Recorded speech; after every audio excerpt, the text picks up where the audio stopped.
Merhaba，大家好，我是宝田，今天跟大家分享减糖版的tavuk göğsü。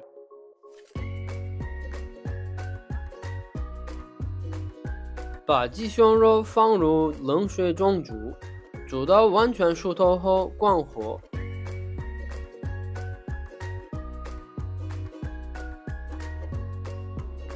然后换水，再煮一次。这个步骤需要重复4到5次，尽量去除鸡肉的腥味。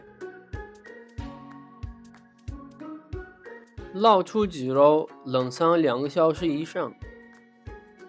用擀面杖把鸡肉轻轻压扁。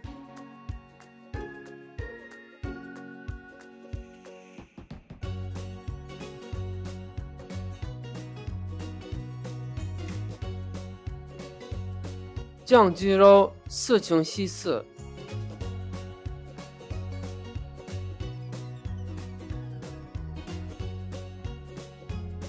放在冷水里泡一会儿，再捞出备用。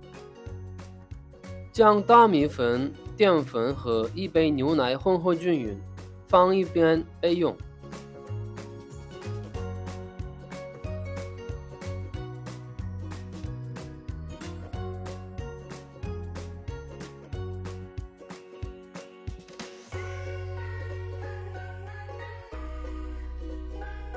在锅里倒入剩余的牛奶，用中小火加热搅拌。等牛奶煮到出现小气泡时，加入刚才准备好的混合液，继续搅拌。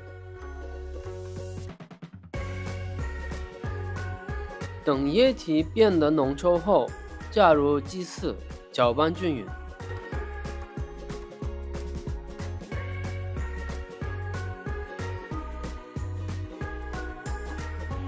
加入黄油，搅拌至黄油完全融化。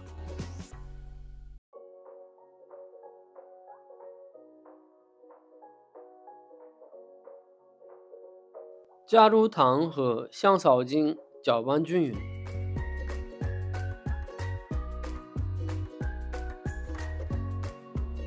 煮的过程中要不停搅拌。煮好后关火，静置5分钟。用搅拌器高速搅打3到4分钟。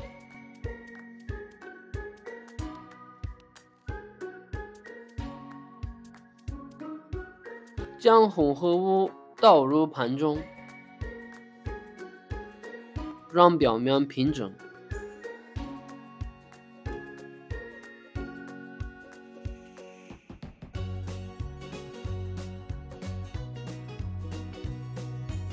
让布丁冷却至室温，再冷藏至少5小时，直到它完全凝固。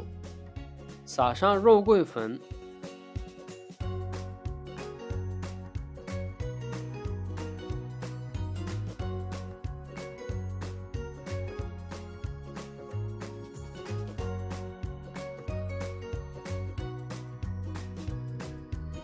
好，tavuk göğsü就做好了。它的口感丝滑细腻，鸡肉的加入让布丁有了独特的鲜味感，味道温和，不会有腥味，真的非常美味。Afiyet olsun。请慢用。